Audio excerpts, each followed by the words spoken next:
This is Tuning Into Sci-Fi TV, the viewer's guide to genre television for the weeks of February 15th to March 14th, 2025. Hello, everyone. I'm Kevin Batchelder. And I'm Wendy Hembrock. And I'm Brent Barrett. All right, and welcome back. Been a few weeks since we recorded a regular podcast, so we got a ton of great stuff to cover and talk about. First off, we want to let you know about a poll we were running after some discussions on our last Tuner Minute about picking streaming services and whether it's for cost or content. And on this one, it was very close in the end, but our top vote getter, when we were asking you to decide, what paid level of a streaming service would you decide to use as far as, your choice, what was most important. And the winner with 19 votes was cost. Very close second place with programming being the most important one. Came in with 17 votes, along with several other options, number of ads, nature of ads, and so forth. So as we have often talked about, it just comes down to folks, those are usually the one or two number one choices I hear about. Yeah, that's not surprising. It's the value for the price. Yeah, for me, it was the programming and the ads, the nature of them, and how many of them there were. I guess they're the only thing that really affect how much I'm willing to pay to get rid of ads, basically. Yeah, the value of making the ads go away and different services. It was interesting to see some good discussion on Discord about that. I kind of tracked some of that myself on some of the services, and as we talked about, it varies from just a couple of minutes to almost 10, I think, or 12 on some of the other ones. Not as bad as commercial TV, but some of them certainly add a lot in there. Yeah, but I can actually skip forward through the commercials on live TV through the TiVo, so they're not quite as annoying. Excellent point. That skipping commercials works great for me on my Hulu DVR, unless the Hulu DVR suddenly mysteriously decides that it's not going to record ghosts anymore, which it did apparently a couple weeks ago. And I wondered why I didn't have the last couple episodes, so I had to turn that back on, and then I had to go watch the video on demand version, which I can't skip the commercials on. It's really annoying. That's when you notice it, when you've had it one way and then have to go the other way. Absolutely. Well, we appreciate everyone who voted in that one. Interesting stuff there, following up on the aspects of the community. And somewhat related to that, we also wanted to let you folks know that since we had gone a few weeks between being able to record, just for fun, the three of us did get together and we did a kind of a last-minute idea of doing like a live conversation. Wouldn't call it a podcast or a full show, but we got together and did it on Discord. Just talked about one or two news items that had kind of happened at that point and had several of you in the audience listening. So that was a fun experiment and a good way to kind of an ad hoc, shoot from the hip kind of way to do a live get together. And that's something we had some fun with. So I think you might see more of that, and you might even see it up on YouTube. It was definitely fun. It was very unscripted. And the folks who were listening were able to share in the chat, so they were able to participate, and we appreciate the folks who came out for our little experiment.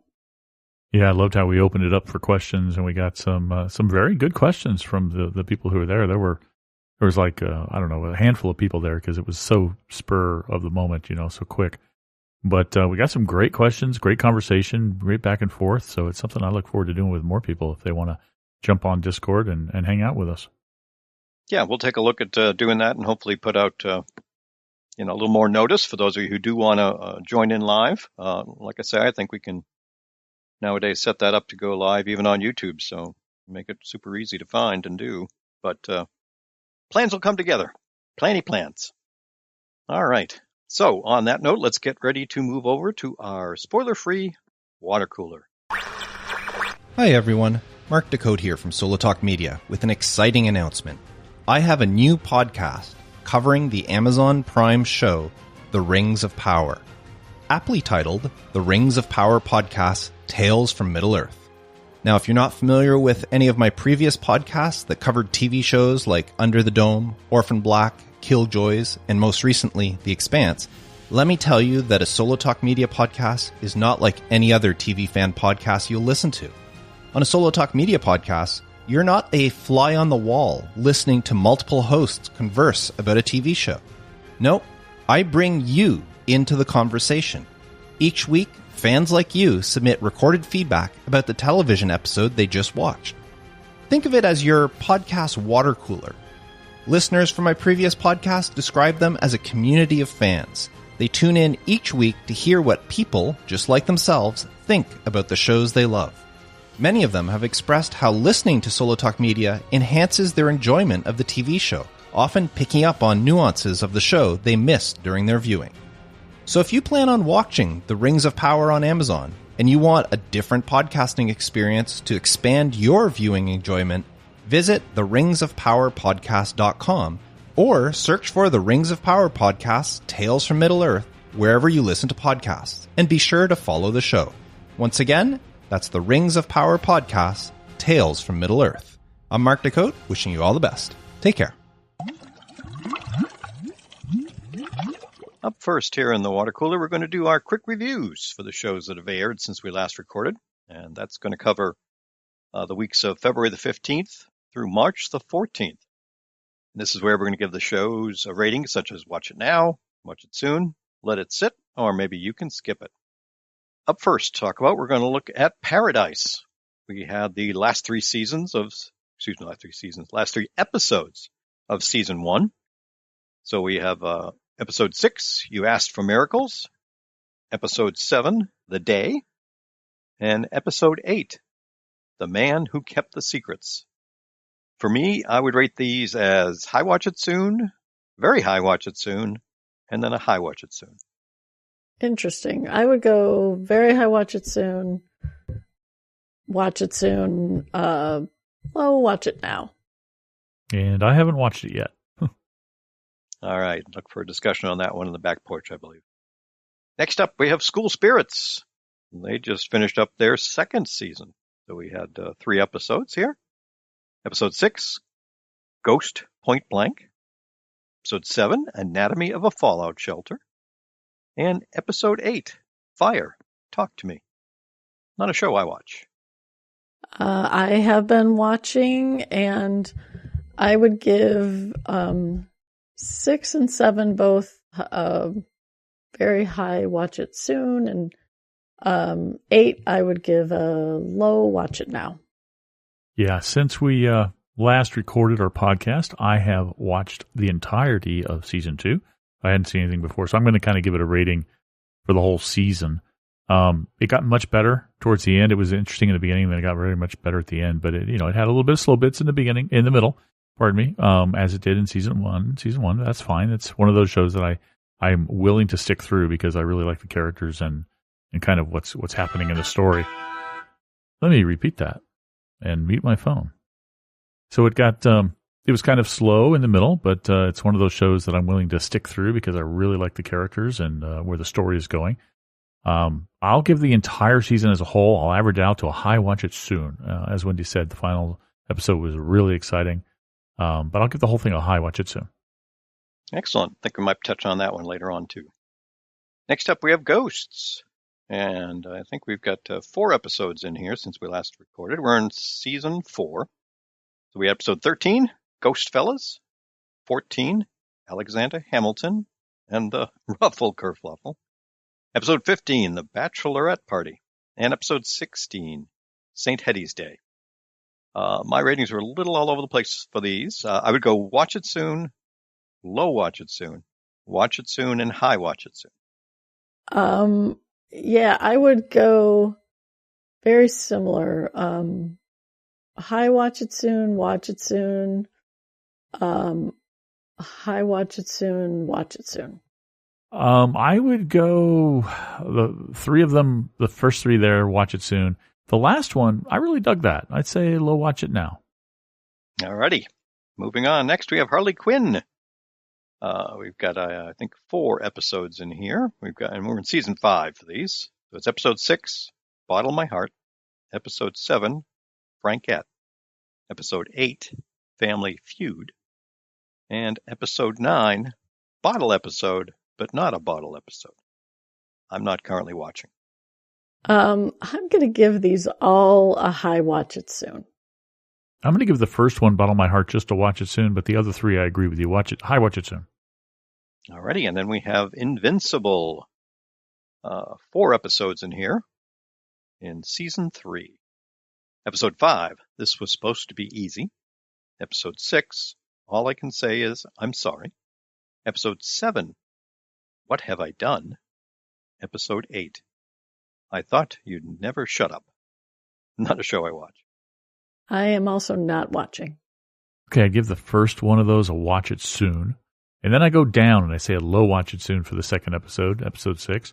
For 7 and 8, the finale, I'd give them both a low watch it now. Pretty good. Yeah, good to hear it finished out strong. All right. Next up, next couple of shows are returning shows for us. First one we have is Daredevil Born Again.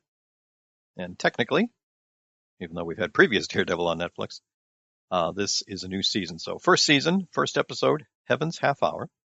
Second episode, Optics. And third episode, The Hollow of His Hand. And ratings-wise, I would go first one, solid watch it soon, then watch it soon, then low watch it soon. Similar, I would go high watch it soon, low watch it soon. Yeah, Kevin keeps saying strong watch it soon, but I think he means high watch it soon when he says that. But I agree with both of you. It started out strong, high watch it soon, then watch it soon, then it got worse, low watch it soon. Hopefully it gets better. Yeah, based on that very ending of 3, I'm hoping to. All right, next up we have The Wheel of Time return, season 3. 3 episodes. First one, To Race the Shadow. Second episode, A Question of Crimson. And third episode, Seeds of Shadow. For me, I would go watch it now, high watch it soon, and then a watch it soon. I would go low watch it now, and high watch it soon. Yeah, I haven't seen it yet. I do plan on watching it. Just ran out of time. But Kevin and Wendy both, this is kind of a bad sign. These first 3 episodes of these new seasons or these new shows start out great and then go downhill. What's going on? Well, I don't think The Wheel of Time did the same thing as Daredevil, but we'll talk about it. Kevin's ratings did. Oh, my ratings did a little, but I'll talk about more about why when we get to Back Porch. Okay. But I would not say it. Yeah, I would not say it tailed off, even though the ratings may have stepped down a little bit. Yeah, they're different for me. Yeah, episode 1 set a very high bar. That's what this impacted. Yes. Yeah. All right. And the last item to quick review, and I think I'm the only one who got a chance to see this, was the release of a genre movie on Netflix called The Electric State with Millie Bobby Brown and Chris Pratt, the stars. I did get a chance to watch this. I'd say it's maybe low watch it soon. Okay. That wasn't really a ringing endorsement. I still want to watch it though. I saw the trailer and I'm excited to see it. I had planned to watch it. It slipped my mind that it had come out already. So I'm excited to go watch it, even though Kevin says low watch it soon. But keep in mind, low watch it soon is still watch it soon. It's just, it would go below another watch it soon. That's all. Yep. And I'll talk a little bit about it in the back porch without getting too spoilery with some general thoughts. Because, this would be interesting to hear some other folks' opinions.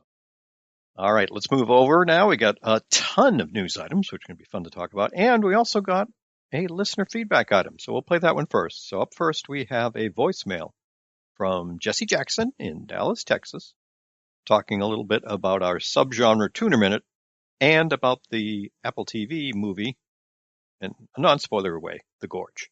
I think that horror would be my least. I do not... Something has to be really, really good for me to embrace horror. So, but I think science fiction would be my favorite genre all over. Certainly agree with you, Brent, about time travel, and you, Wendy, with space. But I think if I had to go a default, it would be fantasy and superheroes. I grew up reading comic books, and I think that if I had to do just one, I would want that. So, but thankfully we don't have to pick just one. That's a really interesting thought, and I may have to spend a few more minutes thinking about that. Talk to you soon, guys. Oh, before I forget, I watched The Gorge this weekend. I really enjoyed the movie, and it was on my radar because you guys talked about it.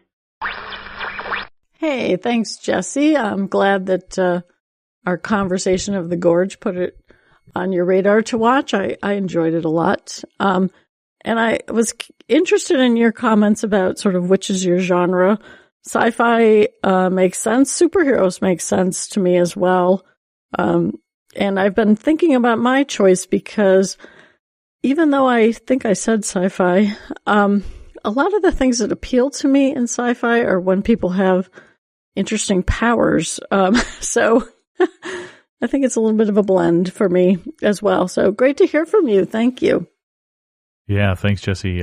Appreciate your answer on the genre.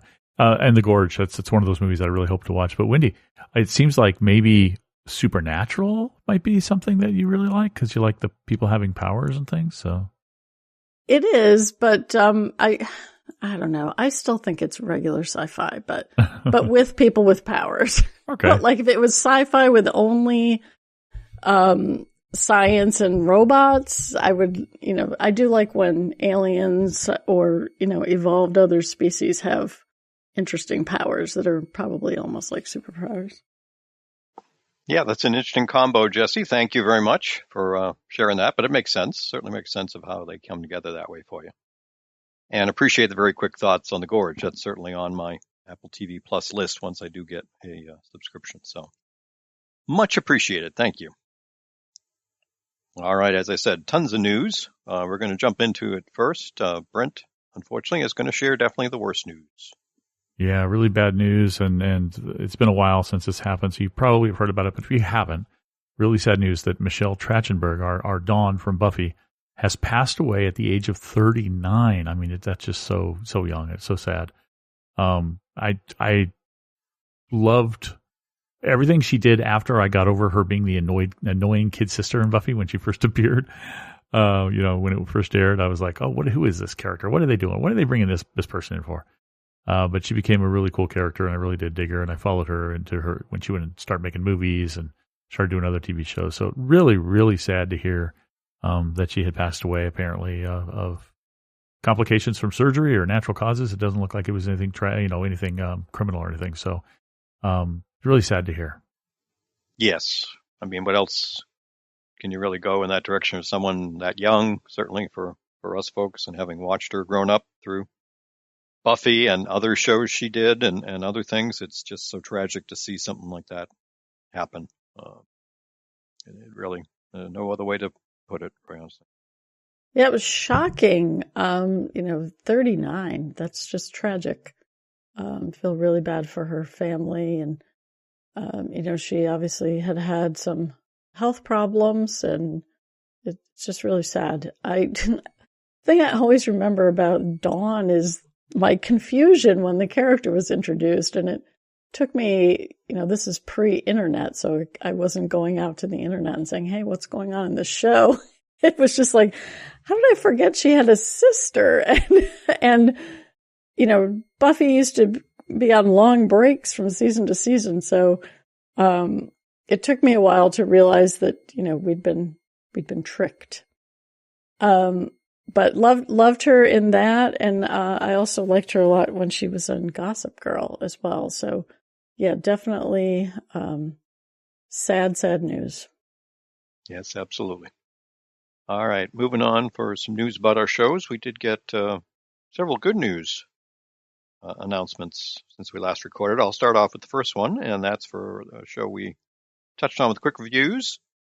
Paradise was announced has been renewed for a second season at Hulu. This was announced just before the season finale aired, and without being spoiler, based on some content, very good to know that we're going to be able to pick up where we left things off. So no real details yet on anything related to the whens or number of episodes or things like that. There are a couple of back and forth questions with some of the folks behind the show, commenting on some things that happened near the end in terms of how much we'll be looking forward to learning more. So while not a great show in my opinion, or not a ton of genre in it, it is one that I did enjoy. So I will be back for season 2. Yep, I enjoyed this show a lot. It's not heavy genre at all, but it's very well made. And we did end on some questions and some obvious next plot activities without spoilers. So I'm glad we're going to get a season 2 and see where things land. I'm glad to hear this too. For somebody who only trekked out the first few episodes of Paradise and then kind of got off the train, you guys have gotten me interested in watching the rest of season 1. So I'm going to be skimming through that at some point. I'm excited for season 2. All right. Well, we're on a roll as far as some good news. We're going to let Wendy talk about one of our shows coming back from multiple seasons. Yeah, CBS announced its renewals, and it did a bunch, including Ghosts, which got not 1, but a 2-season renewal. So we'll be getting at least through season 6 of Ghosts, which is really exciting. Yeah, it is. The show is consistently entertaining. I'll say that. It very rarely gets to watch it nows for me, but it always gets at least to watch it soon because it's got some great characters and very entertaining moments. So I'm glad that it's coming back, and it's going to be a staple of this podcast and of American television as well. Yeah, without a ton of genre comedies, it's great when we have one, and the one we have is as strong as Ghosts. It's nice to look forward to each week for that smile. As you said, Brent, doesn't mean it's always a banger that I'm slapping an E on, but always fun to see these characters and what crazy thing's going to happen. Wonderful to know it's 2 more seasons. All right, next Brent's going to tell us about a sci-fi show that's coming back. Yes, this is a show that I watched a little bit of, but kind of jumped off as well, called The Ark. This has had a couple seasons on Sci-Fi. I hear it gets better, so it's another one I might check out. But Sci-Fi, SYFE, SIFI, as we used to call it around here, has renewed The Ark for season 3. It's apparently currently planned to air this in 2026, season 3. Season 2 apparently had just ended.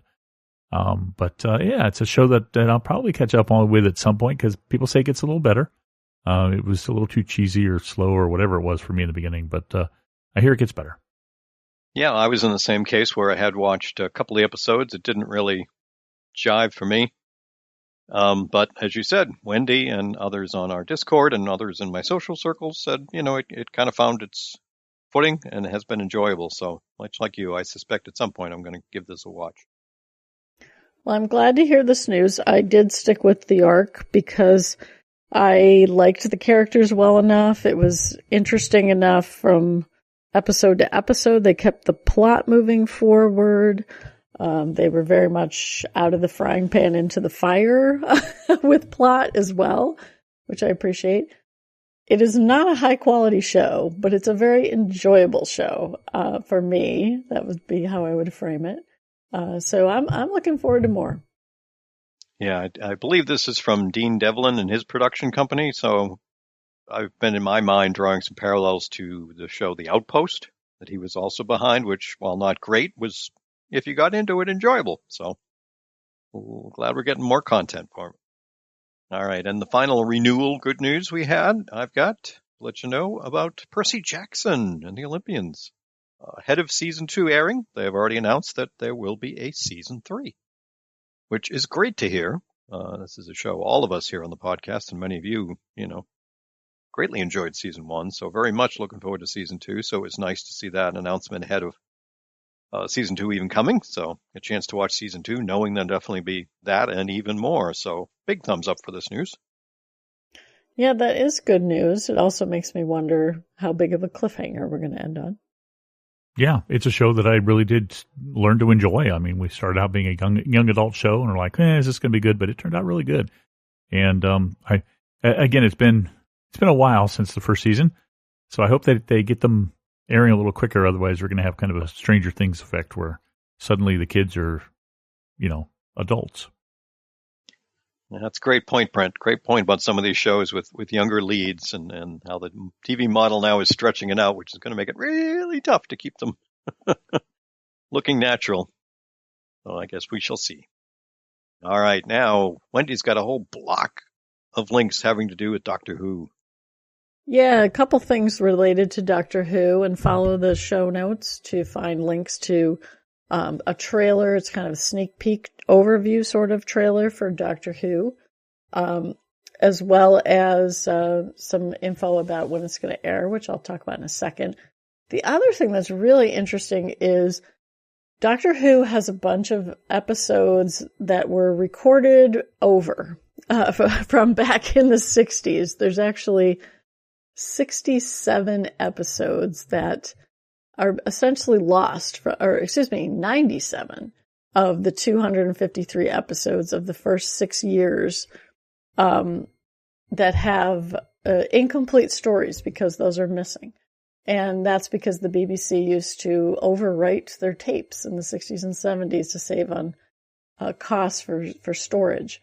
So those were thought to be lost, but the audio recordings have survived. So what's going to happen is the ones that have audio are going to have an animation video going with them. And the next release that's going to be coming out is The Savages, which stars William Hartnell, the first Doctor, and it originally aired in 1966. And the plan is to keep going with these things. So this is really interesting. Previously, they did one called The Underwater Menace, which was a serial from 1967 that was fully animated that they released back in 2023. Then they did The Celestial Toymaker, which was released in 2024. So it sounds like the plan is to, release at least one a year and always have something in the hopper. So that's pretty cool. And the one I mentioned, The Savages, is going to be released on Blu-ray on March 24th as well, for you collectors out there. And then, as I mentioned, we have an official trailer where we're introduced to the Doctor's companion for this season. The new season is going to premiere on April 12th on Saturday.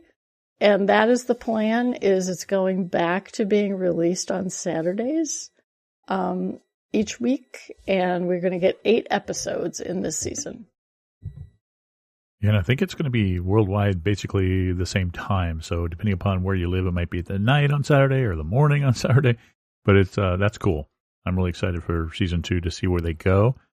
Good to see some familiar faces appearing in that trailer too. And the animation stuff's really exciting too. I mean, if you're a Doctor Who fan of the new stuff, and you've not gone back and looked at some of the old stuff, you probably should, because there's a lot of cool stuff in there and a lot of references that are in the new stuff that you'll get better if you know some of the old stuff. Yeah, it's cheesy.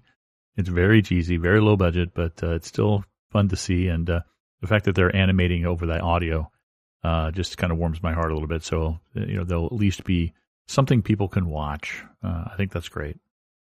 Yeah, it was really fun to get to see a trailer and to know the release schedule. I kind of like a weekend release. Not that days really matter that much anymore, but I don't know. There's just something fun about a new genre show on a weekend. In this case, Saturdays, as Brent said, wherever you might be in the world. So that's nice. And just a couple of weeks away as we're recording this. So it's nice to have another genre show back on the schedule, with a couple of them finishing up recently. So awesome stuff to see. Yeah, I like that Doctor Who's coming back on Saturdays. Yeah, it's one of those rare shows these days that I actually make the time to watch when it comes out. All right, another show that's actually coming back pretty soon. Got an official trailer that Brent's going to talk about. Yes, it's The Last of Us. We all on this podcast, and a lot of you guys really loved the first season of Last of Us on HBO/Max. And it's coming back April 13th, so it's right around the corner. And we've got a cool trailer that shows a lot more human-on-human drama maybe than last season, but still plenty of those undead infected, the clickers and such. So you're still going to get your dose of apocalypse and horror creatures and stuff like that. Is it really horror? I don't know. More science fiction. I'm hoping... Okay, here's the thing. If you're not aware of what happens in the video games, the first one and the second one, good. I'm happy for you. But for those of us who are, and I'm not going to spoil anything, for those of us who are, I personally am hoping that they don't stick religiously to the second game in the second season, like some people are saying they would. And if you know what happened in the second game, you know what I'm talking about. But I'm hoping that they deviate a little bit. But I am very excited to see where they go. It's a cool universe, well written, directed, filmed, acted. It's just a top-notch show. Yeah, as someone who is not familiar with the video game, the first season certainly got my eye and got me very interested. I don't currently have a Max subscription. Maybe this will tip me over, because the trailers certainly look interesting, and it'll be good to be able to talk along as this one's airing. So glad to see it's coming very soon. It is coming very soon. I've been seeing the ads as I've been watching Harley Quinn and other things on Max. Very much looking forward to the show. I did not play the games, not aware of the plot in the games. So for Brent's sake, I'll hope it takes a turn, probably for all of us, so that maybe we have some characters stick around who might not, or I'm not sure what the plot is. So, but hopefully that means good things for some of our characters. All right. I've got a link in the show notes, some news on Andor. And we got an official trailer for season 2 and the date of April 22nd on Disney+. So for those who are a fan, and I know some of you are, and some of us aren't, myself included. But again, about a month from now, get a chance to watch it. You got about a minute and a half on the trailer, so a lot happening there, and lots coming. Yeah, I'm definitely a fan of Andor. I just rewatched season 1 in anticipation of season 2, and I enjoyed it, I think, even more because there were some subtle things I missed. Great performances in it. And I'm looking forward to season 2. We talked when we did our little Discord, Tist Live about this, and for anyone who thinks that season 2 is going to be more exciting than season 1 or go faster, I think that trailer's a bait and switch. And I wouldn't expect it to be quite as jazzed up as this trailer implies. Yeah, season 1 was entertaining. As a Star Wars fan, I did enjoy season 1. I'm controversial among Star Wars fans because I don't think it is the best thing since sliced bread. A lot of people put it at the top of their list, say it's the best live-action Star Wars ever. I don't think so. Filmed beautifully, acted beautifully, written well. I totally agree. It was a little too slow for my tastes, a little too dwelling on character moments and things. But yeah, the season 2 trailer does kind of imply everything's going to be action-packed, and I agree with you, Wendy. I don't think that's going to happen. All right, we also have news of another show returning and a chance to get a sneak peek. Wendy's going to share that with us. Yep, we'll have a link in the show notes to a sneak peek for the 3rd season of Surreal Estate, which is the show on Sci-Fi that I think we all watched because we really liked Tim Rozon. At least I do. And it's coming back on April 3rd. So you can do a little quick catch up on prior seasons if you want to see what Roman and realtors were up to. But it looks like more of the same to me, which should be quite entertaining. Yeah, it was a fun show for me, Surreal Estate season 1. Kind of got a little stale for me, and I kind of like put it down on my list a bit. But I was kind of surprised when this news came along because I had completely forgotten that show was still on the air. So I guess we get a new season. Yeah, this was a show that was canceled officially by Sci-Fi, and then a little bit after they decided to change their minds. So it was one of those surprise returns. But yeah, the sneak peek looked good. As Wendy said, it was an okay show. I was totally still there because of Tim. And you know what a great guy he is and wanting to support him. There's some interesting characters here. There is some interesting bits, but as Brent said, it didn't, it just became a little too more of the same. So maybe they've found a way to get it a little fresher or whatever, looking forward to try to find out. And as we said, it's been a bunch of our shows coming back in April. So it's good to see. This one's very early April, so right around the corner. All right, next up, Brent's going to let us know about some reimagining of some 60s classics.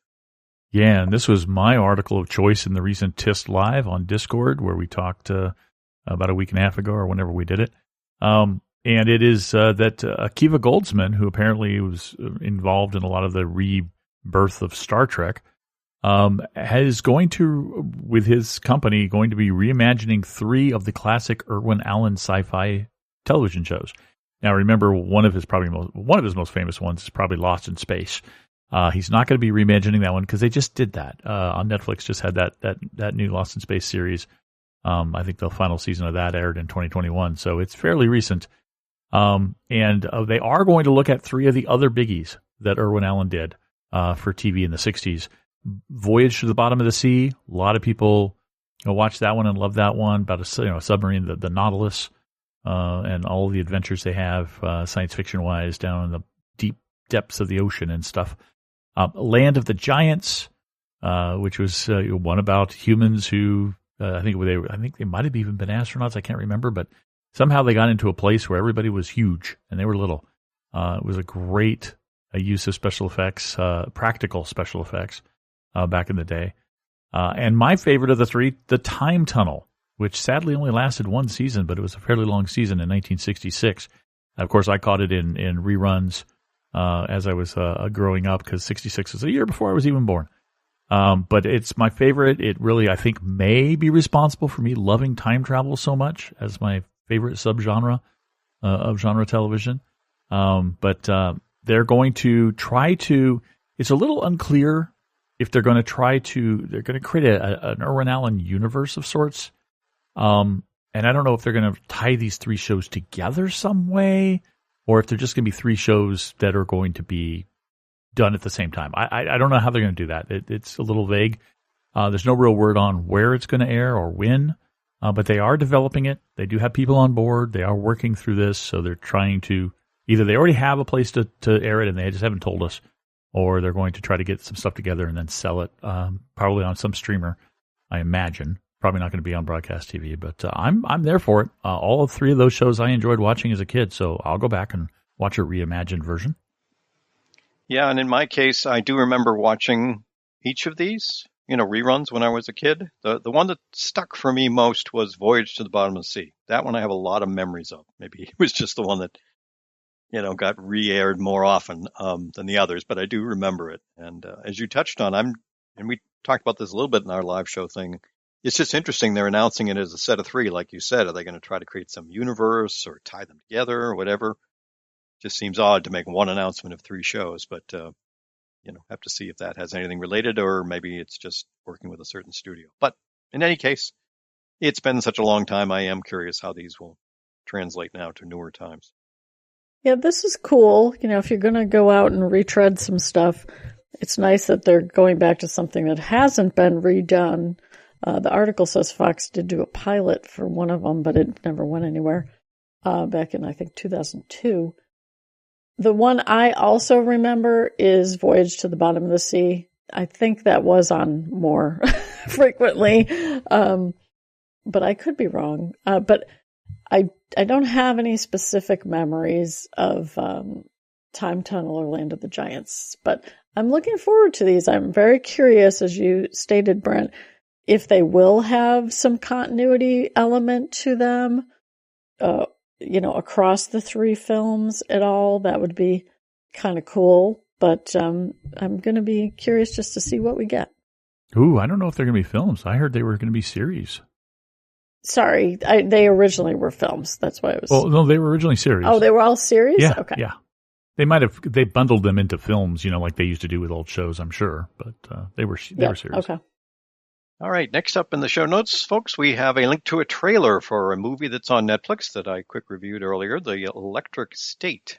So if you're not familiar with this at all, like I said, link in the show notes, about a 2-minute trailer.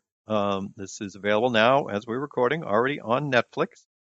The cast, my goodness, Millie Bobby Brown, Chris Pratt, Giancarlo Esposito, Stanley Tucci, Woody Harrelson, Jason Alexander, Alan Tudyk. It is an all-star cast, either voice or live, in this adventure fantasy type film. So take a look. I'll talk a little bit about it in the back porch, but certainly the trailer makes you interested, I think, for anyone. Yeah, this trailer was interesting. I wasn't really aware of the show. I'm not sure why it was so under the radar, but maybe I was just living under a rock. I will check it out, but I haven't had a chance yet. Yeah, well, this one is a movie, and it's the trailer did look really exciting to me, and I am definitely going to be checking it out probably tonight. Oh, awesome. Looking forward to hearing a little more maybe next time we record. All right, next up, Wendy's got a trailer for us. Yeah, this is a show that is actually coming to Adult Swim first and then onto Max the following day. This is called Lazarus. It's by I think the creator is Watanabe, if I remember correctly, who is sort of a very well-known animator, a Japanese animator. It looks like a very actiony superhero gang kind of a story. I'm not going to go into a lot more details because I don't want to spoil too much for you to check out the trailer, but it looks like it's probably a lot of fun. Yeah, it's very anime. The premise is kind of been there, done that, I think, science fiction wise, but it does look like those who are into anime, and I'm semi into anime, it looks pretty fun and pretty exciting. Yeah, I did take a look. So that's in advance for the guy who doesn't usually watch any animated stuff. I'm at least checking out trailers now, folks. I can't say it looks like it's one for me, but I'm looking forward to hearing what folks who do watch it think. All right, now Brent's going to tell us a little bit about some behind-the-scenes shifts coming for Foundation.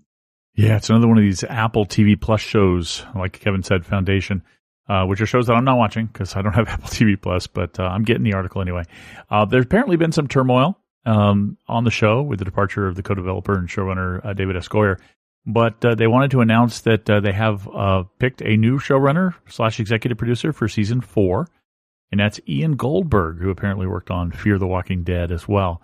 And apparently season 4 is in the middle of being written now. So those of you who are fans of Foundation, there's more coming with a new showrunner who's got a track record. So good. Yeah, interesting to see. I only watched season 1. Maybe Wendy will be able to give us more info. Certainly we'll have more experience, I suspect, once it is back on the air. But hopefully it's still, driving towards the story that many folks, especially who enjoyed the book, so looking forward to. Yeah, I enjoyed season 1. Season 2, I thought was even better. Had more wrinkles into the story and the characters. I've been very disappointed that it's taken so long to get to season 3. But, part of that was the actors' strike or the WGA strike, and then budget problems. That's never a good sign. One of the things I do like about Foundation is just how beautiful the world is. They do a lot of on-location filming, so I'm going to be curious how much season 3, I'll say, quote, looks cheaper if it does. But I'm disappointed that Goyer's leaving because I listened to a lot of the behind the scenes podcasts and he was part of those sometimes. But I'm assuming that the new showrunner is going to, be as passionate about the content and hopefully, has a good sense for what continuity to keep. All right, talking about shows based on book series, I've got the news to let you all be aware of. If you have read the book Consider Phlebas, if I'm pronouncing it right, those of you who have read are either cringing or agreeing with me. That's going to be developed by Amazon MGM Studios. Now, this is a novel written by Ian M. Banks, and it's the first in a 10-book culture series about an interstellar post-scarcity society. So a little bit of high view there. The link in the show notes will tell you a little more about some of the folks behind it and a little bit more about the universe in which it lives. But again, looks like a lot of details here if you're interested in what's going on. This is something that apparently Amazon as far back as 6 years ago, was going to be working on making, but then they got opportunities to do things like The Lord of the Rings, and they took over The Expanse and The Wheel of Time. So this one kind of got backburned a little, apparently. But it is something they've had for a while to do and are sticking with it. So be curious to start to learn more about it.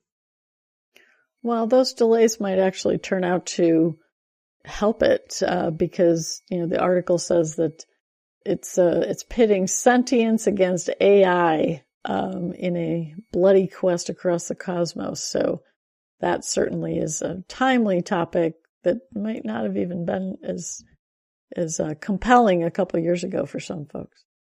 Yeah, I mean, this is one more in the long line of these adaptations of book series. And again, I don't know what to say about it. I've not heard of the series, so looking forward to a trailer, I guess, eventually to see if this is some of the kind of thing that I'd be interested in. All right, to finish us out news-wise, we're going to let Wendy talk about a couple of casting announcements. Yeah, got some casting for Neuromancer coming to Apple TV Plus, and Alien Earth, which Alien Earth is the prequel to the Alien movies. Alien Earth, they announced a boatload of actors, 11 additional names to the people who had previously been announced, which includes Timothy Oliphant, Essie Davis, Sidney Chandler. I'm not going to name all those folks. But the new batch of 11 is Risha Morjani, Karen Aldridge, Enzo Cilenti, Max Reinhardt, Amir Boutros, Victoria Massima, Tom Moya, Andy Yu, Michael Smiley, Jamie Bisping, and Tanapoi Chuksrida. Probably mispronounced half of those. From the headshots, I hardly recognize anyone. The one person I do think I recognize is Risha Morjani, who I think she was on the Mindy Kaling show that was on Netflix. I'm forgetting the name of it, but she played the physicist cousin who was delightful. So the interesting thing about that actor is she's very funny. And besides being very, could definitely play the lead female in anything. So that's Alien Earth, which I'm definitely interested in. And then, for Neuromancer, Clemence Poesie, who, when I again look at her headshot, I recognize this actor, but I'm not sure what else she was in. But she'll be in the 10-episode Neuromancer that's coming to Apple TV Plus. And I'm not sure what character she plays, so I can't tell you that. She's going to play Marie-France Tessier. And we've already got Mark Strong cast in this show, who is one of the leads. Yeah, Neuromancer sounds like it could be interesting, but it's one of those where I'd have to really, get into the trailers to really know for sure. But it's also on Apple TV Plus, which I don't have.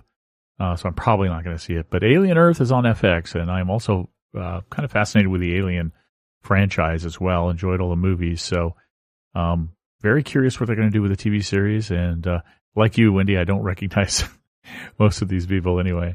There are only a few names in here that really stick out, like Timothy Oliphant anyway. I'm interested in seeing when this one comes out. This is a show that I'm keen to watch. Yeah, I found it interesting for Alien Earth to be announcing this many folks as cast. I mean, I'm not sure if that's a good thing or a bad thing, but to have a lot of different faces, I'm going to be wondering how important each of these characters is. It's Alien franchise, Kevin. You know that half of them are going to die in the first couple of episodes. Well, that ran through my head, and I'm like, oh, okay, so maybe that's why we all announce them all now. Well, we shall see, I guess. Being Alien franchise, yes, I'm very interested. This has kind of been, I don't want to say quiet, but they've just done little like teasers and nothing with any cast as far as the promo videos they've put. So I guess they're doing a good job kind of teasing us along and now dropping a bunch of names, even though we may not know many of them. We'll have to see who is able to survive. So very much looking forward to finding out. Yeah, in this article, the showrunner talks about, he says it's a big show. The post editing, all the special effects is going to take longer than the original filming, which they finished in the summer. So it sounds like they're about halfway through that process. No date yet, no air date that I could see. Well, we will stay interested and hopefully get some info. Alrighty, finish us out here in Water Cooler. We've got a Tuna Minute. This one is one recorded by Wendy, and it's entitled Genre Scale. How much genre content is enough for you? Say on a scale of 1 to 5, how genre intensive does a show have to be for you to keep watching it or even get interested in it? And for context, I'll give you some of my ratings. Paradise, I would give a 1. The Walking Dead, I would say, is a 2. The Last of Us is a 3 or a 4. Ghosts is probably a solid 4, maybe a 5. Westworld, a 4 or 5. Supernatural, a 4 or 5. Daredevil, I'm saying, is a 1. Daredevil Reborn, anyway. So with that background, Paradise is a show I've talked on our show about enjoying it a lot, but not because it's genre. It's just really well written. And I'm curious if you all have similar sort of sliding scales for how much genre you need to be interested in it, or can it just sort of stand on its own even if the genre is just a veneer? What's the genre scale for you? Ooh, it's an interesting question because I do kind of have a scale, and I think we've talked about it on this show before. I don't think it's a numeric scale like that, but we've talked about things being genre light or genre adjacent, and then I think I then have a general genre, and then I have genre heavy in my own personal kind of scale. So it kind of equates to like a 3 or 4 range there. But I see where you're coming from because, yeah, to me, I watch television that isn't genre, right? But if we're talking about just genre television, and something is advertised as genre television, I want it to be pretty heavy. I want it to be in your scale like a 4 or 5. I don't really want anything less than that, frankly. But if it's got really, really appealing characters or story, it can compensate for that, and it'll still be something I really enjoy. I'm thinking of like School Spirits.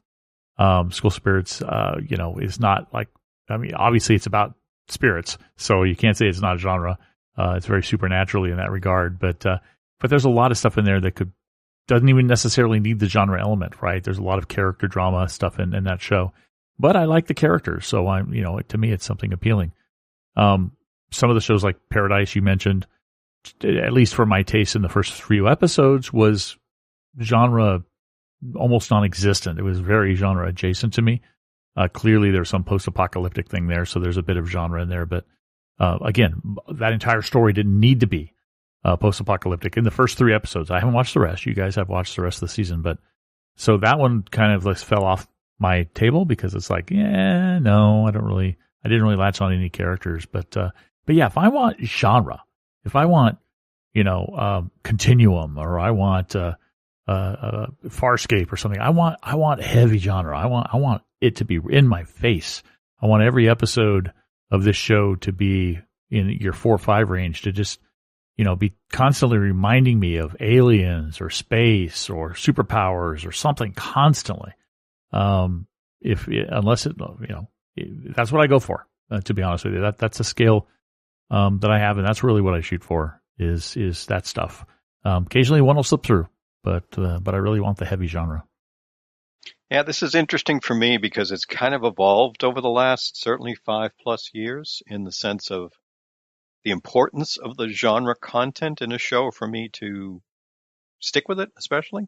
There was a time many years ago when we had a lot more genre shows on and more episodes. And for me, it basically was, if it doesn't have a genre piece to some degree, I normally wouldn't even watch because I just didn't have time. I wanted to focus on watching genre shows.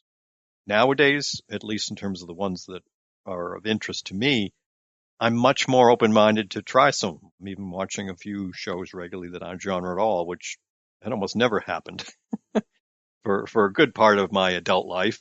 Again, just based on how much there was to pick from. So as long as it's got something, I'm probably, and it has a trailer or something that gets me at least interested, I'll at least try out an episode or two. I mean, very much as you pointed out, Paradise was that way, with a listener mentioning it. I had seen like an image or two. I hadn't seen a trailer, or maybe I'd seen just a couple seconds of one that flipped by on autoplay on YouTube or something, and I wasn't even that interested until someone said, "Oh no, there is actually a genre piece." As we've all that have seen it, and even Brent with a couple episodes will say, and Wendy pointed out, it's like a 1.5 on a 10 scale for how much genre is in there. So, but I am on board for the characters and what's happening to them, as Wendy pointed out. Good writing to want to learn a little more. But some of the other ones, the same way, I'm at least willing to try it. As Brent said, though, when you've got something like a Farscape or something that is, space-based and sci-fi and just, epic fantasy or whatever, with magic and all, those are the ones that I'm usually going to be most interested in watching. They tend to be my more favorite shows, even if they're not as well done, because I just love being, in and around that universe. So, it's got to have at least something to get me to look at it now, and that might have been a lot different many years ago. I don't know if that's changed for others. Yeah, and the reason this came up is because there's a lot of shows that I'm currently watching that I would call, genre light. And what I mean by that is there might be a setup that is genre. So I'll just take Paradise for example. We have this apocalyptic event that occurred, but pretty much nothing about the plot is driven by that. It's all non-genre. The mystery that they're trying to solve, the conspiracy related things that are going on, all of the interpersonal connections and drama, none of it depends on the genre aspect in my view.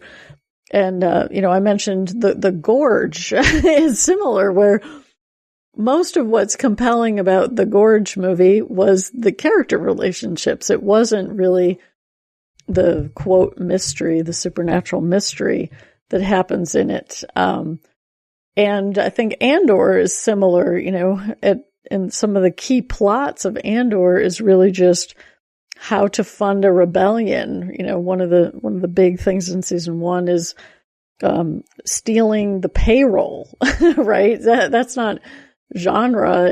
And it was all about the interpersonal dynamics of the crew that's going to do this job. And then another episode is a prison break episode, and that did have more relevant genre components to it, but still at its core, it was, are these people going to trust each other to try to bust out or not, for instance? And those aren't necessarily a bad thing. Just because I said Paradise is a 1, that doesn't mean I'm ranking it as a 1. I greatly enjoyed the show and I kept watching it. But I am curious if, for listeners, if this does sort of at some point come into their mind when they're assessing a show and how much they're interested in it, whether, Farscape I'll use as an example, where, sci-fi plot elements are integral to the overarching story, the plot from week to week, the characters.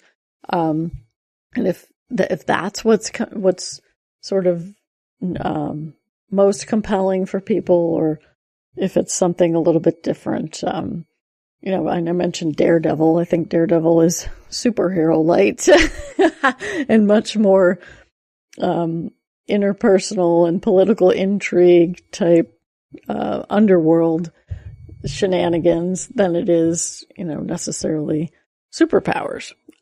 So I'd be curious to hear what some listeners think. Yeah, we'd love to hear from you folks, be it email, voicemail, on the Discord, wherever it might be. Feel free to share some of your thoughts, too. That's always a great way to flesh out many of these discussions on the Tuna Minutes. All right, with that covered now, it's time to move over to our spoiler-filled back porch, talk about several of the shows and or movies that have been on recently. Today we talk about School Spirits, Daredevil Born Again, The Wheel of Time, Paradise, and The Electric State. Starting off this week's back porch, we're going to let Wendy talk about School Spirits. Yeah, and I'm not going to get into like a ton of plot details. The interesting thing about season 2 of School Spirits was, we found out at the end of season 1 that one of the other ghosts had basically ran into Maddie and kind of took over her body. So we found out what had happened from Janet, who was this brilliant, sciencey nerd girl who was very much discouraged by her father, her family, from pursuing her talents back in, I think it was the late 40s or maybe the early 50s. But she had this one chemistry teacher who encouraged her. And so she gets sort of the taste of what her life might have been like if she had been a more modern young woman who was able to pursue her interests. And she also has this mystery around how she died, her connection to the teacher who's been the one that's been sort of doing therapy with the other ghosts. And we get a lot more into the idea of these scars, which are these painful associations with how the ghost died, and that the teacher and Janet were kind of experimenting with these scars and artifacts that were relevant to each of the other ghosts. So it was interesting because, it seemed like Janet was maybe a bad person. and she definitely did things. She kept secrets. She lied to the other ghosts. But so we have that storyline, and how is it going to pan out? Because in theory, she could have just, left town and never looked back, and Maddie would be stuck on the other side with the other ghosts. We also got the introduction of some new ghosts into the mix. One of them is somebody from the band, and another is a kind of a hippie Potter who were really nice additions this season to, I'll say, the Scooby Gang of ghosts. And we also had Simon and, Maddie's friends trying to help, once they realized what was actually happening with Maddie, because initially she just returned, and Simon was thinking he was going crazy. So he was starting to ignore Maddie's ghost until he finally, came to grips with the fact that he could see her. We also had Xavier able to see ghosts and actually sees Maddie's father in the hospital after Janet hits him with a car, and he has a crossover moment where in the hospital he actually sees all these ghosts in the hospital. So he's a believer, he's on board with understanding what's going on. And we also find out that the chemistry teacher is the one who actually caused this fire that led to Janet's death. She thought it was her fault. So we get a lot of secrets peeled back throughout this season. And we get an interesting sort of reversal at the very end. They figure out how to put Janet back into the spirit world. And Maddie is supposed to go back into her body, but she doesn't quite go yet. So there's nobody else in her body right now. For a few moments as they're trying to solve the problems with the chemistry teacher, and they are able to sort of contain him, because Janet is still trying to get answers out of him. But by the end of season 2, Maddie gets back into her body, but somehow Simon is now possibly dead or halfway over. He can see the ghosts at the end of season 2. And we don't know what happened to him. So I really liked that they, paid off some of the mysteries. They gave all the ghosts some really interesting character moments this season. And the friends also got some interesting stuff happening. And I'm going to be very curious where we go next and how much more there is to the story, because in my mind, getting her back into her body was kind of going to be the end of the story. And I'm not sure if I like the idea that, it's Simon's turn now. Yeah, that is interesting. And that is a mystery of what happened to Simon, because it's not just that he can see the ghosts. He's in a place and experiencing it the way they are, which means he's like Maddie was, a spirit, either dead or his body's been possessed. And if his body's been possessed, then who possessed it? Because I think we had a track on everybody that I can think of. Perhaps we didn't see some of the new ones, but it's kind of curious. But you're right. I don't want it to be the same thing. It's just come on, don't just change the formula and make it all of a sudden Simon, and now they have to hunt down whoever took his body, sort of thing. But then the opposite side of that is if they don't do that, then Simon's dead, and that's horrible. For the fact that he's worked so hard to try to get Maddie back. Some of the new characters were pretty fun. I love the Yuri character because everybody thought he was just some Russian foreign exchange student who never spoke any English or didn't know how to speak English, and then he's like, "No, man, I was born here. My dad's Russian. My wife's American, or my mother's American. I just didn't talk. I love that very much, and he didn't want to get involved in any of the crap. But Quinn, I liked Quinn. She was an interesting character coming out of the marching band, and then trying to go back. I love when she was confronted by Rhonda after she tried to go back and said, "You're not even looping. Come on." That was funny. Like, oh, yeah, whatever. It's just more, I can think better here. It's more comforting. I love that bit. There's a lot of fun little bit like that in there. And yeah, Janet, when the season started, I was like, "Oh, you're horrible. You're a mean person. You're evil." And then, little by little, you learn about it. And as we were learning about her life, I'm like, "Okay, fine. You had a horrible life, but you still did a horrible thing. You're a mean person. You're bad." And then by the end, we're like, no, she's actually one of them. And was, betrayed just as much as they were. And she was scared and ran because she was scared, and wanted to get out, like she was saying. And that's why she accidentally jumped into Maddie. And I totally believed, and I'm glad Maddie accepted her apology and forgave her for what she did to her. But that was the poor people who are possessed and committing all of these crimes that somebody's going to have to account for, like the teacher who did all that. Well, is the teacher drowned? Did he drown the teacher in the lake? No, the teacher's alive. No, he's alive at the end. He's alive at the end. Okay. But he had, while he was possessed, he stole a car, he beat up people, he's on his way to jail anyway. Yeah, he had done that thing anyway that apparently for the money. Yeah, somebody else may have even framed him on that. I don't know, but whatever. It's just the poor guys. And like you mentioned Scooby Gang, and I there was one scene where Claire had joined the group, the head cheerleader. And she had made some comment. I don't think she said Scooby Gang, but it was something very similar to that about how this wacky group in this crazy high school or whatever.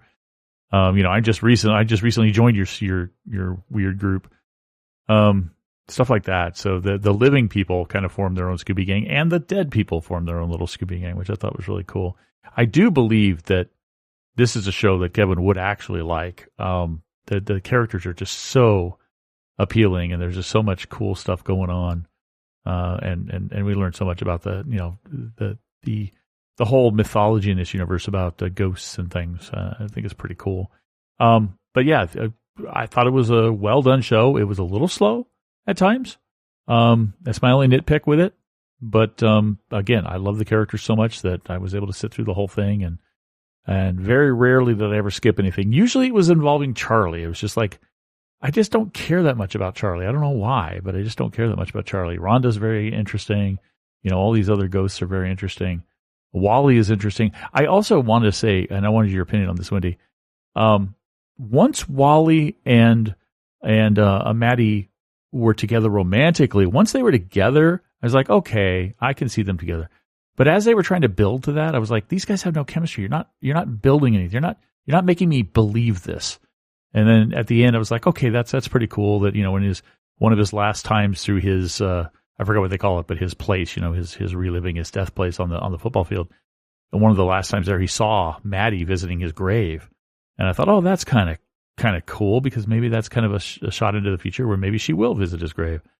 And then, of course, at the end, he gets the door and he starts walking towards it to perhaps go beyond, to leave this place. We don't know what happened. We didn't see him go through.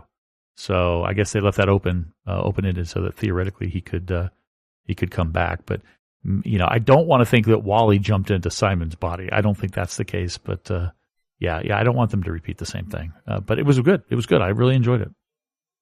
Yeah, I definitely hope he didn't jump into Wally's body, or didn't jump into Simon's body.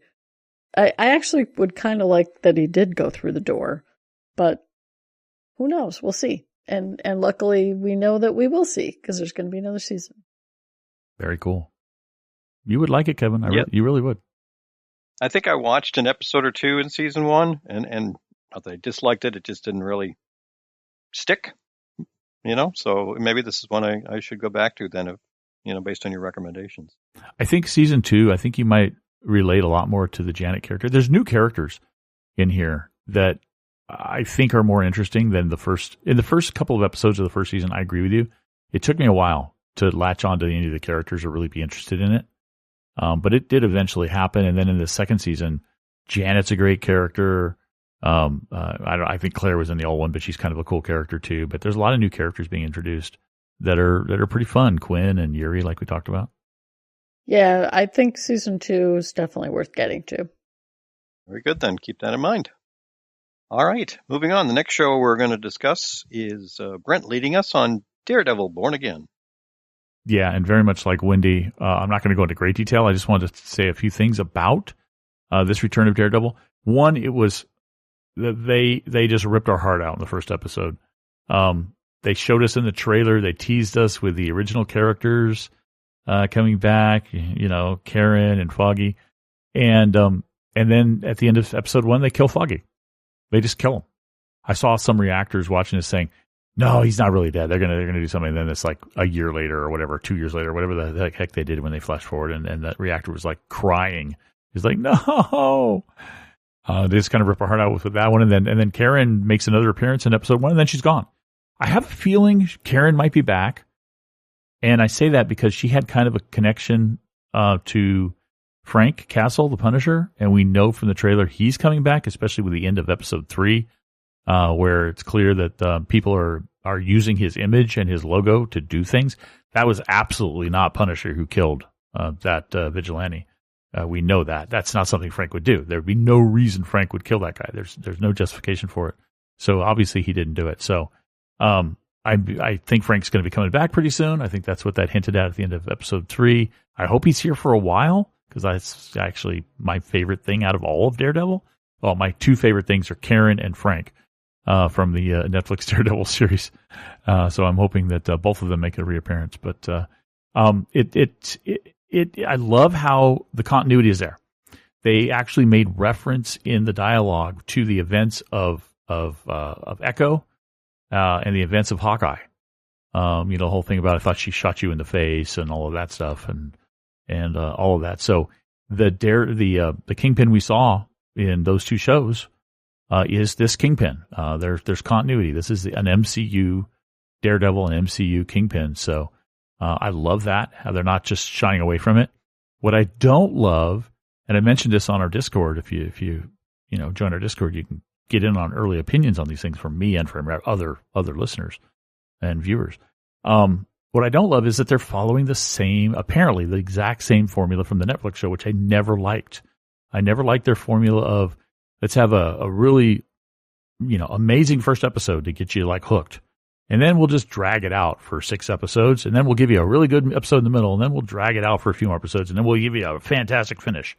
Why can't they just do that the whole way through? I don't know why they have to do these kind of slow plotting episodes, which is why you saw in our quick reviews, all 3 of us were like, great, less great, even less great. Because the show is just kind of like going down, which it did on Netflix. And then it'll spike up. in the middle of the season and give us an amazing episode. Probably when when Punisher comes back, it's probably going to be that episode in the middle that we're all like, yeah. And then it's going to get slow again. And then they're going to just finish with a punch and a bang.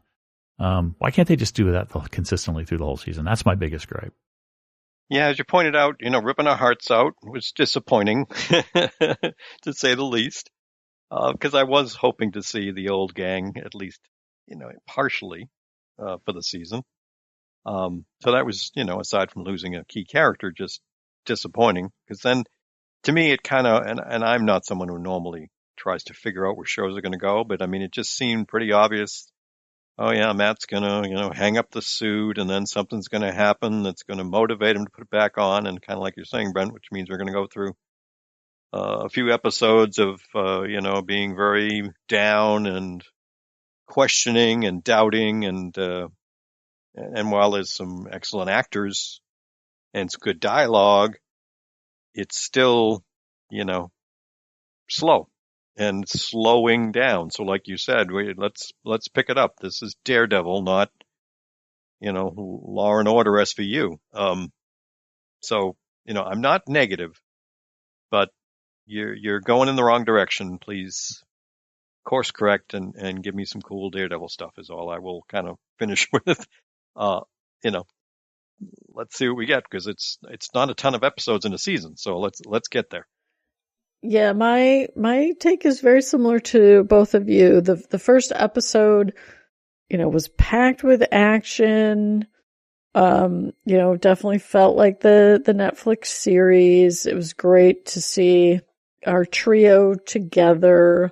They had introduced some other ancillary characters that are, becoming more of his other sidekicks now.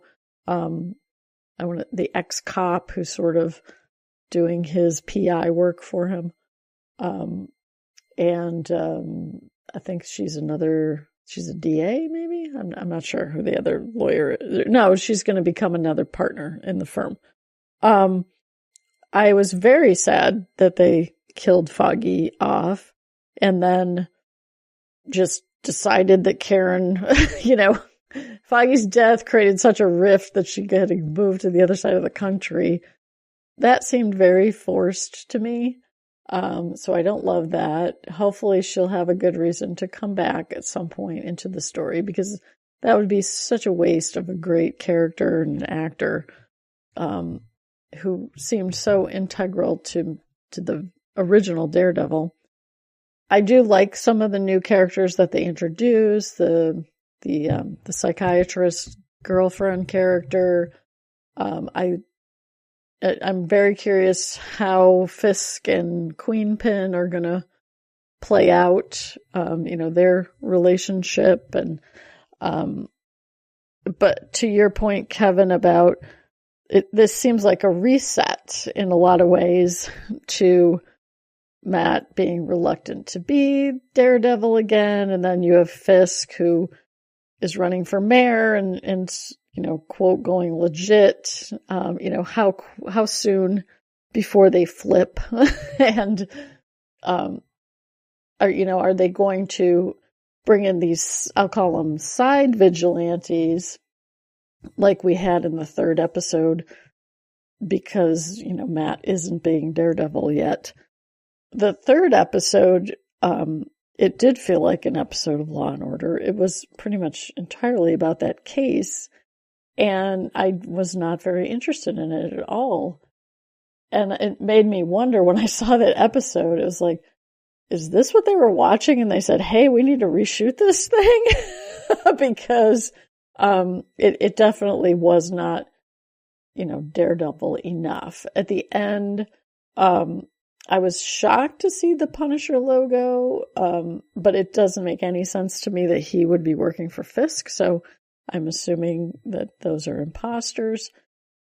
But I'm curious if that will then draw the real Punisher into the mix as a result. So it hasn't lost me yet, but my patience is a little thin.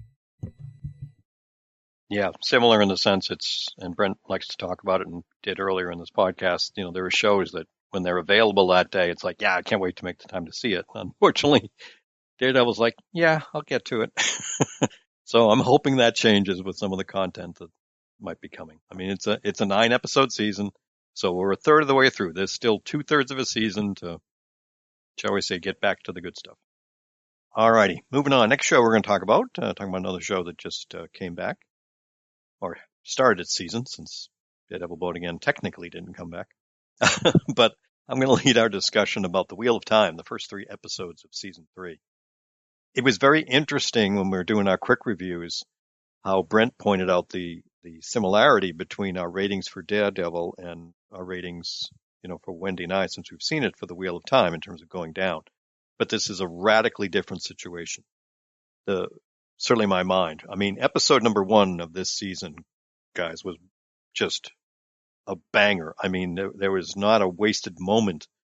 So many great scenes, so many great character things, so many great visual effects, a big fight scene to open the season, the reveal of the Black Aja killing off some Aes Sedai, killing off some warders, Leandrin being a total badass and getting the you-know-what beat out of her. I mean, it was left and right. I mean, you couldn't take a breath without missing something important, along with some great character interactions as we're starting with such a big cast. To see characters now have some different missions. I mean, great to see them together, but also to realize that to accomplish going up against the Shadow and the Dark One and all the evil in the world, they can't all just band together and do it. There are different stages of what's going to go on. So in this first episode, all of them had different parts that we had to start to lay in to what's going to happen. And then in episodes 2 and 3, we're starting to see some of those things come together. So not quite as awe-inspiring content, but still very interesting and wanting to get more of some of the things that are happening. I think it's great to watch Rand as he's becoming the Dragon Reborn. At times look like he's growing up and understanding it and accepting it. And other times he's still the Rand who's petulant and does some other things. I love Nynaeve and Lan. Just awesome actors, the chemistry between the characters, the way they each have their part to play and can't always be together is outstanding. Egwene taking her acceptance test and deciding basically, screw you to the tower. I'm going to do what's best for the light. It doesn't mean it's what's best for the tower. So very much standing up. I mean, all of them. Perrin going home. I mean, Matt's a lot of fun. There's very little Moraine now that a lot of the other characters coming forward, which is interesting to see, even though she was there to help Swan. The Forsaken, some of the Dark Ones, lieutenants, the real bad guys here. We lost Asarmiel at the end of last season, but Lanfear is just, talk about, mustache twisting, although not exactly in terms of how she's playing things and working with Moraine a little bit. Great to see. Some of the other Forsaken we're now learning more about. So I thought it's a great start for the first 3 of the season. Episode 1, like I said, is edge of the seat. 2 and 3 are setting you up, and can't wait to see what's coming next. Yeah, I mean, that opening episode was just like kapow. And I had assumed that the couple of minutes that they released early, I was like, well, that's going to be kind of the carnage bloodbath. And that thing just kept going and going and going. And it was like, okay, you've really taken out half of the White Tower. We have no idea who are Black Aja that are left. They did a great job with, knocking over the board, not resetting it, but just knocking it over. And then we have the new Red Aja, the Shora Dushlu, I always mispronounce her last name, who's come in and, angling to become a sitter. And she used to be one of the lead Reds before she went off to be the confidant to the Queen. They reveal that the Queen's consort is actually one of the Forsaken, and he, has put this spell on everyone to think that he's been around for years and he's only been around for a month. I usually don't like when they split up the characters, but I do actually like how we've got Rand off with Moraine. We have the two I'm forgetting her name. The leader of the White Tower calls her hounds to find out who are also Black Aja. So I like that piece of the story, and then Perrin going back home to the Two Rivers, and it looks like he's going to, reluctantly step up and lead to defend the town against the Trollocs as well as the White Cloaks.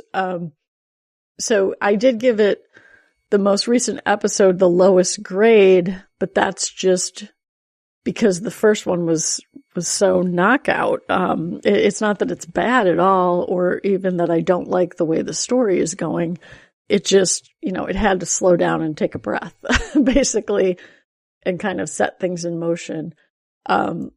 It's also interesting. You talked about Lanfear and what she's going to do. And then you have the other Forsaken, the one they call the Spider, who is probably, the most evil of anybody. I'm not entirely sure. The other Forsaken seem pretty bad.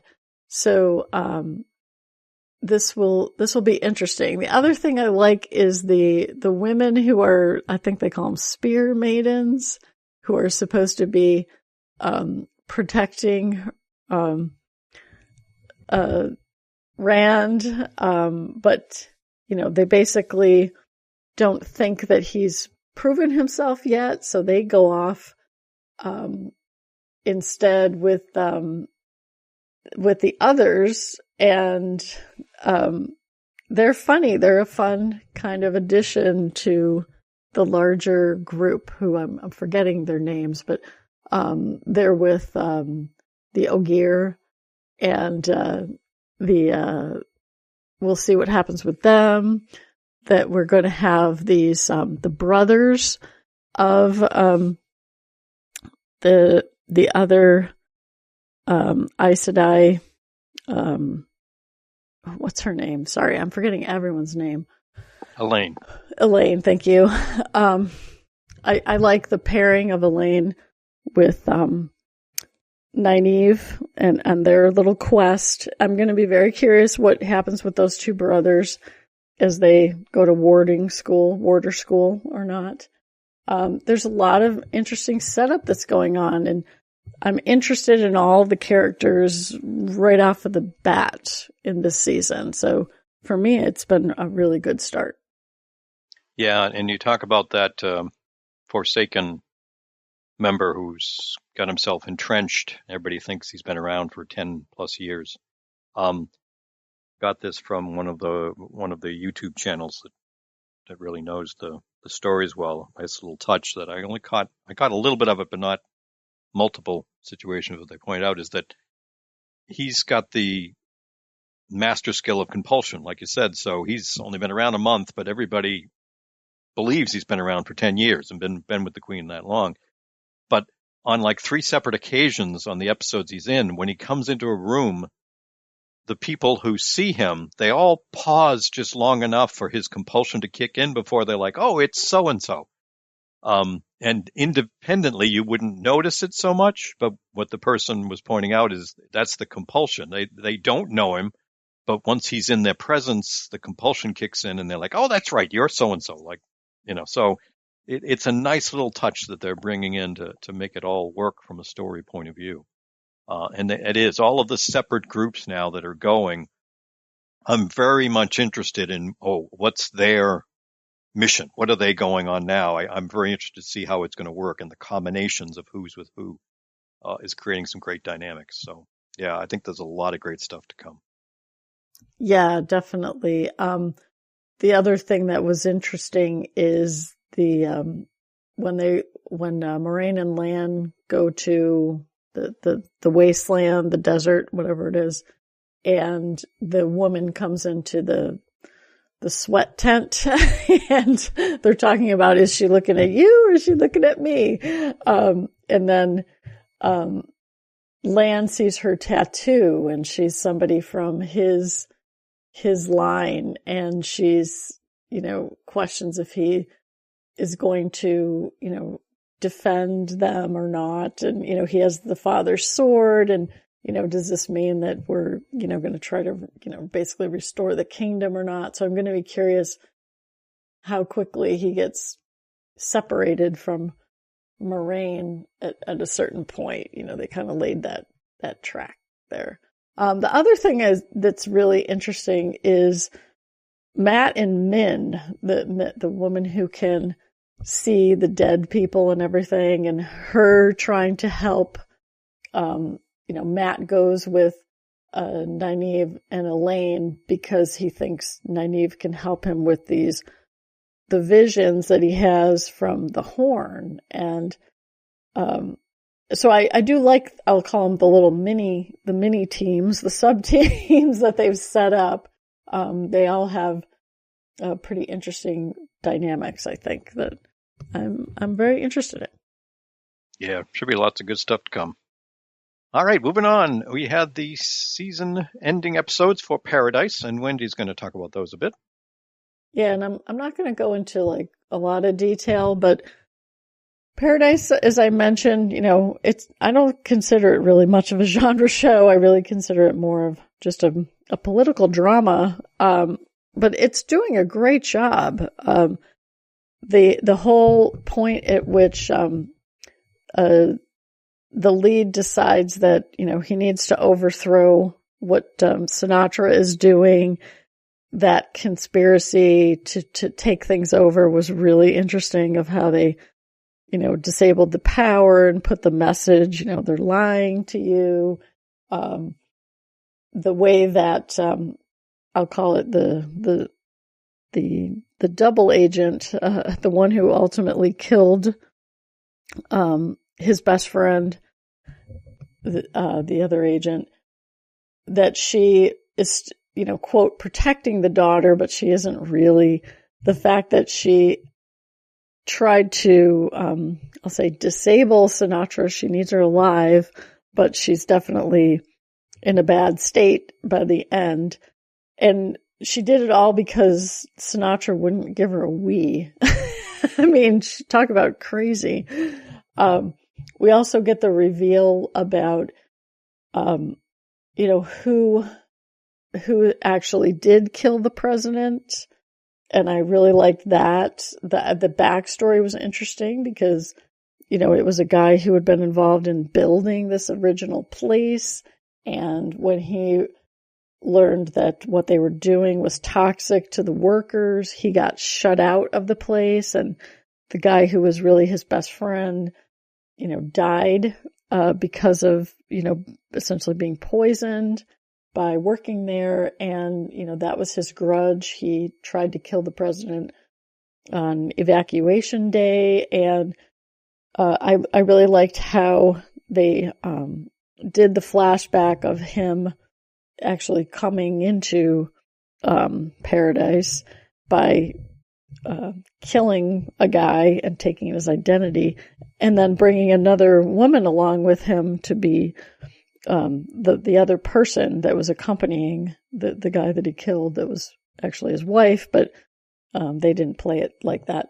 And I really liked how they paid off the mystery of the way when the president died, how he left the messages for J.K. Sterling to figure out what book to go look for to find the secrets about what had happened, and unraveling sort of the possibility that people survived. Potentially J.K. Sterling's wife is alive, potentially. So it was a really good wrap up to a very strong overall season 1. And this is always the tough test, because now we're going to go into that outside world and see what's happening on the other side. And this is where a lot of times a show can fail because it sprawls too far from what was going on in the original.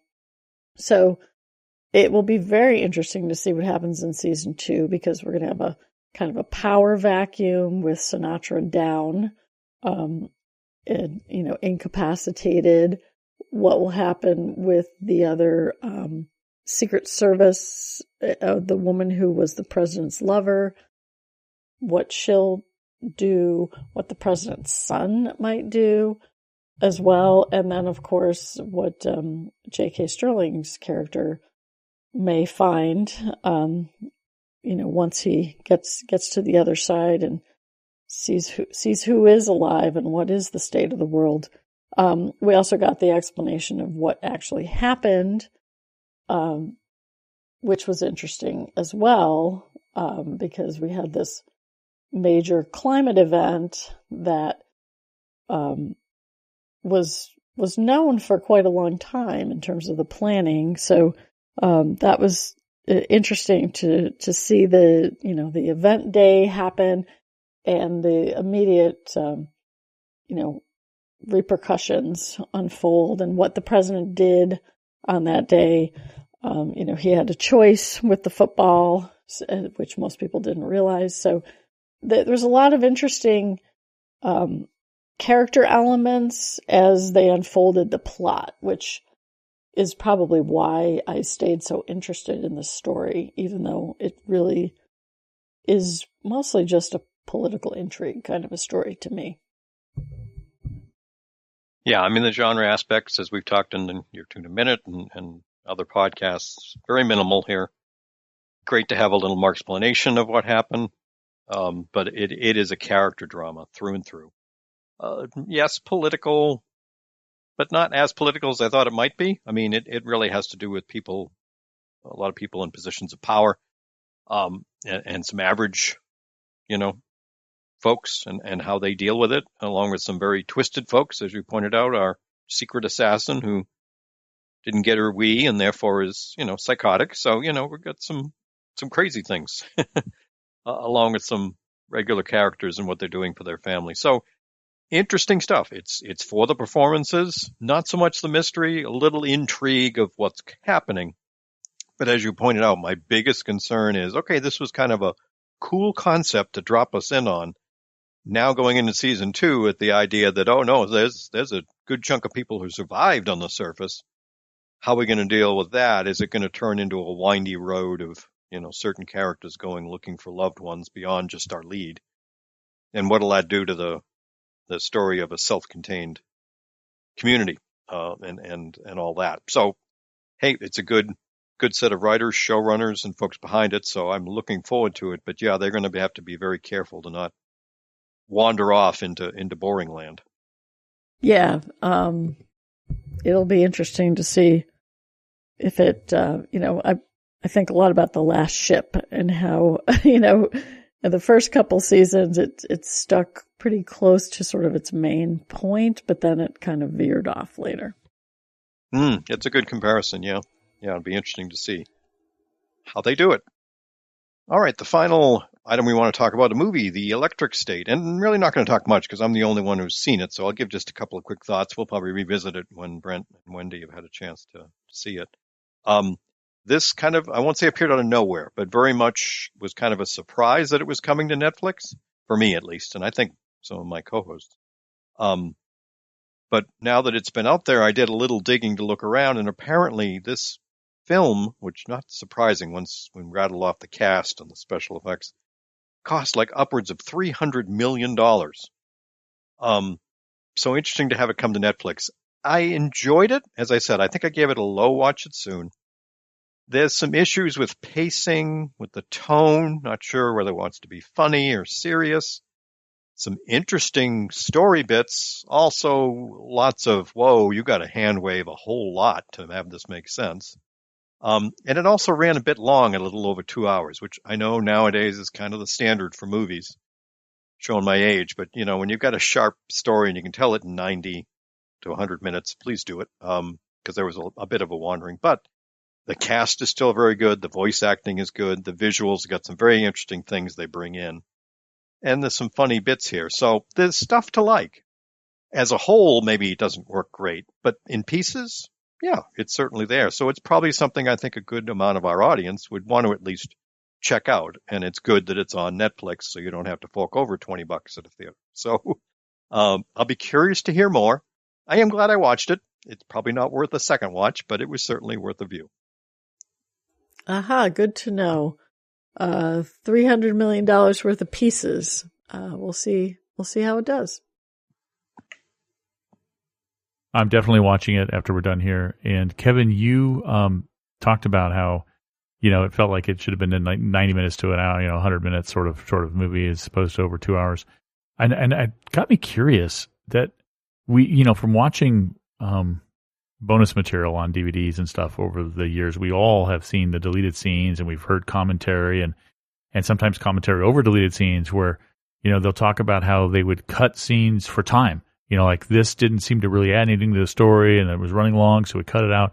I wonder if that's one of the side effects of having these movies done for streaming services, which is that there's not that much of a push to keep people in the seats to watch, and be entertained by a movie, knowing that even if they pause it and come back, or even if they stop it, not, most of the way through or whatever, or they stop it halfway through or whatever, the streaming service still got a viewer, still got somebody who paid a subscription to see it, so they don't care that much. I wonder if it's treated differently, if the directors, producers, aren't as aggressive at cutting stuff out of movies that are targeted for streaming services as it would be those targeted for theaters. Yeah, I don't know if this was designed for Netflix or this was a case of where it was produced and then the producers realized it's not going to do well, or they didn't want to spend another $100 million on promotion, so they sold it to Netflix. I don't know the background, but that's an excellent point. If that was the case coming in, Brent, or when it was eventually decided it was going to Netflix, they left everything in rather than being a little more aggressive in trimming things out. Because, this was directed by the Russo brothers, who have done some phenomenal stuff. So it's not like they're incapable of keeping you, edge of the seat for the time. So again, not to be negative, it's just, not every film turns out to be as good as it appears could have been. So we'll be curious to hear some more of those. So yeah, since Millie Bobby Brown did Damsel for Netflix recently, I'm kind of curious if this is part of a deal, like a multi-film deal, and this was done for Netflix just like Damsel was. Since she's in both of them. Yep. Again, with the Stranger Things Foundation there, that could very well be. Maybe that's how they got her to sign on for the last season of Stranger Things. Well, okay, we'll give you 3 movies. Yeah. I don't know the background. Might be interesting to learn a little more. All right. Well, I think that will wrap us up, folks. A longer than usual show because it's been longer than usual since we last recorded. Lots to cover, shows to talk about, news. Hopefully you folks enjoyed it all. As always, it was a blast to sit down with Brent and Wendy and go through all this stuff. I had a great time doing it. So, again, thanks for being here and hope you all have a great week. Yeah, take care, everyone. We'll see you again soon. Yeah, see you on Discord. Catch you next time. We'd love to hear our listeners voice thoughts and send us feedback. Call us at 706-927-8478. Stop by our tuningintoscifitv.com blog to record a SpeakPipe message, or check the show notes and leave us comments. From the blog, you can also find links to forum discussions and subscribe to our RSS feed. Call into our Tuning Into Sci-Fi TV Skype account and leave us a message. Be social with us on our Tuning Into Sci-Fi TV Facebook page, or follow us at Tuning Into Sci-Fi on Twitter.